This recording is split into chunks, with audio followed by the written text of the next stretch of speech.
जय श्री कृष्ण। राधे राधे। स्वागत है दोस्तों आप सभी का भक्ति सागर चैनल में। दोस्तों आज हम बृहस्पतिवार अर्थात गुरुवार व्रत कथा लेकर आए हैं। हमारे सनातन धर्म में गुरुवार का व्रत बहुत ही फलदायी माना जाता है। इस व्रत को करने से व्यक्ति को कई तरह के लाभ प्राप्त होते हैं। यदि आप भी अपने जीवन में सुख शांति और समृद्धि चाहते हो तो गुरुवार का व्रत अवश्य करें। गुरुवार का दिन देव गुरु बृहस्पति को समर्पण है। इस दिन बृहस्पति देव की पूजा करने और व्रत रखने से व्यक्ति को ज्ञान, बुद्धि और वैभव की प्राप्ति होती है। साथ ही घर परिवार में सुख शांति और समृद्धि का वास होता है। गुरुवार के दिन इस व्रत कथा के सुनने या पढ़ने से लोगों को घर परिवार में खुशियां बनी रहती है। गुरुवार का व्रत करने से बृहस्पति देव की कृपा प्राप्त होती है और कुंडली में बृहस्पति के कमजोर होने के कारण विवाह की हर बाधा दूर होती है। इसके अलावा नौकरी में तरक्की के लिए भी यह व्रत बहुत प्रभावी माना गया है। दोस्तों जानते हैं पूजा विधि। सबसे पहले गुरुवार के दिन सुबह स्नान करके स्वच्छ वस्त्र धारण करें और व्रत का संकल्प ले। एक चौकी पर पीले रंग का वस्त्र बिछाकर उस पर बृहस्पति देव की प्रतिमा या चित्र स्थापित करें। पीले फूल, पीला चंदन, पीले वस्त्र, पीला चावल, गेहूं, तिल, गुड़, घी, दीपक, धूप, नैवेद्य आदि अर्पित करें। पूजन के समय बृहस्पति देव के मंत्रों का जाप करें और आरती करें। पूजन और आरती के बाद व्रत कथा का पाठ अवश्य करें। पीले रंग का भोजन बनाकर बृहस्पति देव को भोग लगाएं। गरीबों और जरूरतमंदों को भोजन, वस्त्र आदि का दान अवश्य करें। दोस्तों गुरुवार व्रत कथा। प्राचीन काल में एक ब्राह्मण रहता था। वह बहुत निर्धन था।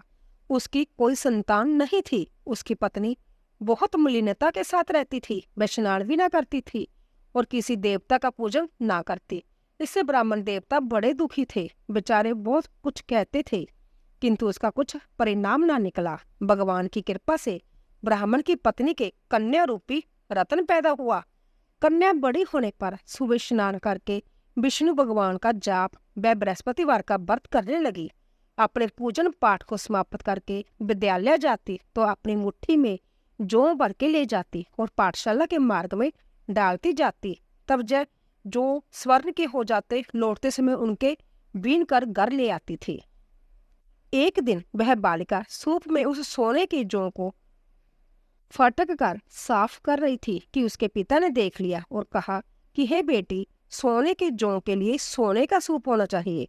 दूसरे दिन बृहस्पतिवार था। इस कन्या ने व्रत रखा और बृहस्पति देव से प्रार्थना करके कहा कि मैंने आपकी पूजा सच्चे मन से की हो तो मेरे लिए सोने का सूप दे दो। बृहस्पति देव ने उसकी प्रार्थना स्वीकार कर ली। रोजाना की तरह वह कन्या जौ फैलाती हुई जाने लगी। जब लौटकर जौ बीन रही थी तो बृहस्पति देव की कृपा से सोने का सूप मिला। उसे वह घर ले आई और उसमें जौ साफ करने लगी, परंतु उसकी माँ का वही ढंग रहा। एक दिन की बात है कि वह कन्या सोने के सूप में जौ साफ कर रही थी। उस समय उस शहर का राजपुत्र वहां से होकर निकला। इस कन्या के रूप में और कार्य को देखकर मोहित हो गया तथा अपने घर आकर भोजन तथा जल त्याग कर उदास होकर लेट गया। राजा को इस बात का पता लगा तो अपने प्रधानमंत्री के साथ उसके पास गए और बोले, हे बेटा, तुम्हें किस बात का कष्ट है? किसी ने अपमान किया है अथवा और कारण हो सो कहो, मैं वही कार्य करूंगा जिससे तुम्हें प्रसन्नता हो। अपने पिता की राजकुमार ने बातें सुनी तो वह बोला, मुझे आपकी कृपा से किसी बात का दुख नहीं है। किसी ने मेरा अपमान नहीं किया है, परंतु मैं उस लड़की से विवाह करना चाहता हूँ जो सोने के सूप में जो साफ कर रही थी। जय सुनकर राजा आश्चर्य में पड़ गया और बोला कि हे बेटा, इस तरह की कन्या का पता तुम ही लगाओ। मैं उसके साथ तेरा विवाह अवश्य ही करवा दूंगा। राजकुमार ने उस लड़की के घर का पता बतलाया। तब मंत्री उस लड़की के घर गए और ब्राह्मण देवता को सभी हाल बतलाया। ब्राह्मण देवता राजकुमार के साथ अपनी कन्या का विवाह करने के लिए तैयार हो गए तथा विधि विधान के अनुसार ब्राह्मण की कन्या का विवाह राजकुमार के साथ हो गया। कन्या के घर से जाते ही पहले की भांति उस ब्राह्मण देवता के घर में गरीबी का निवास हो गया। अब भोजन के लिए भी अन्न बड़ी मुश्किल से मिलता था। एक दिन दुखी होकर ब्राह्मण देवता अपनी पुत्री के पास गए। बेटी ने पिता की दुखी अवस्था को देखा और अपनी माँ का हाल पूछा। तब ब्राह्मण ने भी सभी हाल कहा। कन्या ने बहुत सा धन देकर अपने पिता को विदा किया। इस तरह ब्राह्मण का कुछ समय सुखपूर्वक व्यतीत हुआ। कुछ दिन बाद फिर वही हाल हो गया। ब्राह्मण फिर अपनी कन्या के जहाँ आया और सारा हाल कहा तो लड़की बोली कि हे पिताजी, आप माता जी को जहाँ ले आओ, मैं उसे विधि बता दूंगी जिससे गरीबी दूर हो जाए। वह ब्राह्मण देवता अपनी स्त्री को साथ लेकर पहुंचे तो अपनी माँ को समझाने लगी, हे माँ, तुम प्रातःकाल प्रथम स्नान आदि करके विष्णु भगवान का पूजन करो तो सब दरिद्रता दूर हो जाएगी। परंतु उसकी माँ ने एक भी बात नहीं मानी और प्रातःकाल उठकर अपनी पुत्री के बच्चों की जूठन को खा लिया। इससे उसकी पुत्री को भी बहुत गुस्सा आया और एक रात को कोठरी से सभी सामान निकाल दिया और अपनी माँ को उसमें बंद कर दिया। प्रातःकाल उसे निकाला तथा स्नान आदि करा के पाठ करवाया तो उसकी माँ की बुद्धि ठीक हो गई और फिर प्रत्येक बृहस्पतिवार को व्रत रखने लगी। इस व्रत के प्रभाव से उसके माँ बाप बहुत ही धनवान और पुत्रवान हो गए और बृहस्पति देव के प्रभाव से इस लोक के सुख भोग कर स्वर्ग को प्राप्त हुए। बोलिए बृहस्पति देव की जय। दोस्तों, गुरुवार व्रत की एक अन्य कथा के अनुसार गुरुवार का व्रत करने से बृहस्पति देवता प्रसन्न होते हैं। यह व्रत अंत्यत फलदायी है। अग्नि पुराण के अनुसार अनुराधा नक्षत्र युक्त गुरुवार से आरंभ करके 7 गुरुवार व्रत करने से बृहस्पति ग्रह की हर पीड़ा से मुक्ति मिल जाती है। बृहस्पति व्रत कथा प्राचीन समय की बात है। एक नगर में एक बड़ा व्यापारी रहता था। वह जहाजों में माल लदवा कर दूसरे देशों में भेजा करता था। वह जिस प्रकार अधिक धन कमाता था उसी प्रकार जी खोलकर दान भी करता था। परंतु उसकी पत्नी अंत्य कंजूस थी। वह किसी को एक दमड़ी भी नहीं देती थी। एक बार सेठ जब दूसरे देश व्यापार करने गया तो पीछे से बृहस्पति देव ने साधु वेश में उसकी पत्नी से भिक्षा मांगी। व्यापारी की पत्नी बृहस्पति देव से बोली, हे साधु महाराज, मैं इस दान और पुण्य से तंग आ गई हूँ। आप कोई ऐसा उपाय बताइए जिससे मेरा सारा धन नष्ट हो जाए और मैं आराम से रह सकूं। मैं यह धन लुटता हुआ नहीं देख सकती। बृहस्पति देव ने कहा, हे देवी, तुम बड़ी विचित्र हो। संतान और धन से कोई दुखी नहीं होता। अगर अधिक धन है तो इसे शुभ कार्यों में लगाओ। कुमारी कन्याओं का विवाह कराओ, विद्यालय और बाग बगीचों का निर्माण कराओ। ऐसे पुण्य कार्य करने से तुम्हारा लोक परलोक सार्थक हो जाएगा। परंतु साधु की इन बातों से व्यापारी की पत्नी को खुशी नहीं हुई। उसने कहा, मुझे ऐसे धन की आवश्यकता नहीं जिसे मैं दान में दूं। तब बृहस्पति देव बोले, यदि तुम्हारी ऐसी इच्छा है तो तुम एक उपाय करना। 7 बृहस्पतिवार घर को गोबर से लीपना, अपने केशों को पीली मिट्टी से धोना, केशों को धोते समय स्नान करना, व्यापारी से हजामत बनाने को कहना, भोजन में मांस मदिरा खाना, कपड़े अपने घर धोना। ऐसा करने से तुम्हारा सारा धन नष्ट हो जाएगा। इतना कहकर बृहस्पति देव अंतर्धान हो गए। व्यापारी की पत्नी ने बृहस्पति देव के कहे अनुसार 7 बृहस्पतिवार वैसा ही करने का निश्चय किया। केवल 3 बृहस्पतिवार बीते थे कि उसी समस्त धन संपत्ति नष्ट हो गई और वह परलोक सिधार गई। जब व्यापारी वापस आया तो उसने देखा कि उसका सब कुछ नष्ट हो चुका है। उस व्यापारी ने अपनी पुत्री को संतावना दी और दूसरे नगर में जाकर बस गया। वहां वह जंगल से लकड़ी काट कर लाता और शहर में बेचता। इस तरह वह अपना जीवन व्यतीत करने लगा। एक दिन उसकी पुत्री ने दही खाने की इच्छा प्रकट की लेकिन व्यापारी के पास दही खरीदने के पैसे नहीं थे। वह अपनी पुत्री को आश्वासन देकर जंगल में लकड़ी काटने चला गया। वहां एक वृक्ष के नीचे बैठ अपनी पूर्व दशा पर विचार कर रोने लगा। उस दिन बृहस्पतिवार था। तभी वहां बृहस्पति देव साधु के रूप में सेठ के पास आई और बोले, हे मनुष्य, तू इस जंगल में किस चिंता में बैठा है? तब व्यापारी बोला, हे महाराज, आप सब कुछ जानते हैं। इतना कहकर व्यापारी अपनी कहानी सुनाकर रो पड़ा। बृहस्पति देव बोले, देखो बेटा, तुम्हारी पत्नी ने बृहस्पति देव का अपमान किया था, इसी कारण तुम्हारा यह हाल हुआ है। लेकिन अब तुम किसी प्रकार की चिंता मत करो। तुम गुरुवार के दिन बृहस्पति देव का पाठ करो।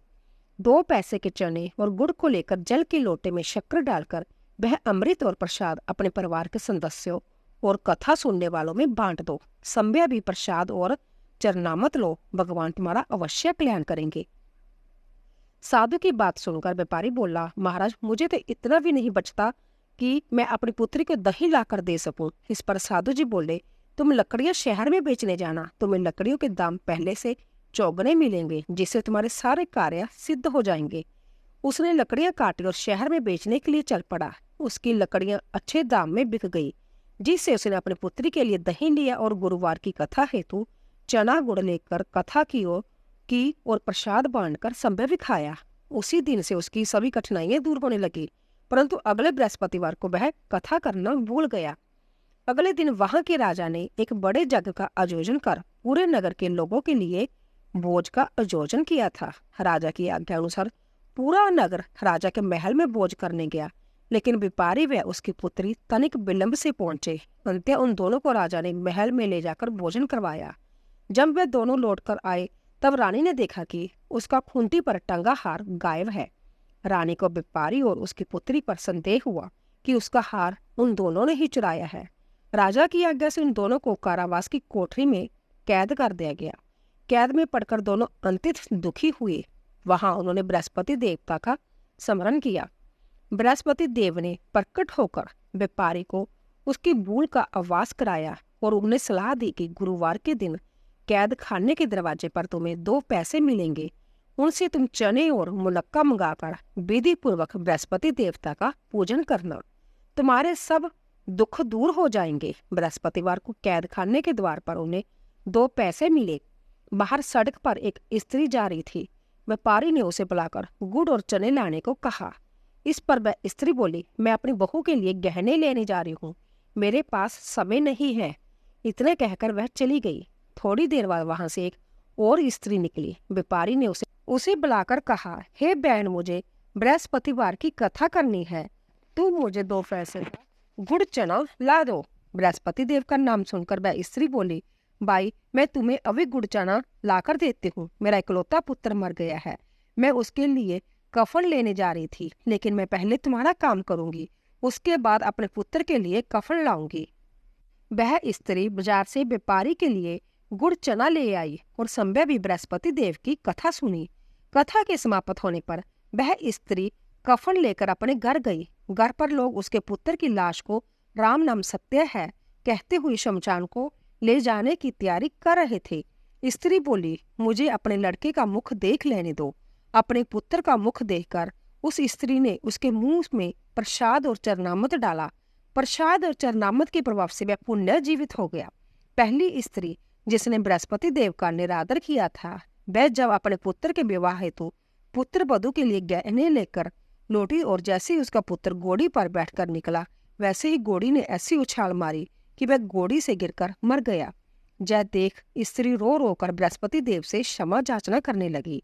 उस स्त्री की याचना से बृहस्पति देव साधु वेश में वहां पहुंचकर कहने लगे, देवी तुम्हें अधिक विलाप करने की आवश्यकता नहीं है, यह बृहस्पति देव का अनादर करने के कारण हुआ है। तुम वापिस जाकर मेरे भक्त से क्षमा मांगकर कथा सुनो, तब ही तुम्हारी मनोकामना पूर्ण होगी। जेल में जाकर उस स्त्री ने व्यापारी से माफी मांगी और कथा सुनी। कथा के उपरांत वह प्रसाद और चरणामृत लेकर अपने घर वापस गई। घर आकर उसने चरणामृत अपने मृत पुत्र के मुख में डाला। चरणामृत के प्रभाव से उसका पुत्र भी जीवित हो उठा। उसी रात बृहस्पति देव राजा के सपने में आए और बोले, हे राजन, तूने जिस व्यापारी और उसके पुत्री को जेल में कैद कर रखा है वह बिल्कुल निर्दोष है। तुम्हारी रानी का हार वहीं खूंटी पर टंगा है। दिन निकला तो राजा रानी ने हार खूंटी पर लटका हुआ देखा। राजा ने उस व्यापारी और उसकी पुत्री को रिहा कर दिया और उन्हें आधा राज्य देकर उसकी पुत्री का विवाह उच्च कुल में करवाकर दहेज में हीरे जवाहरात दिए। बोलिए बृहस्पति देव की जय। तो दोस्तों, आशा करती हूँ कि आपको हमारी कथा अवश्य पसंद आई होगी। प्लीज जाने से पहले चैनल को सब्सक्राइब कीजिए, लाइक कीजिए और ज्यादा से ज्यादा शेयर कीजिए। आप सभी का धन्यवाद।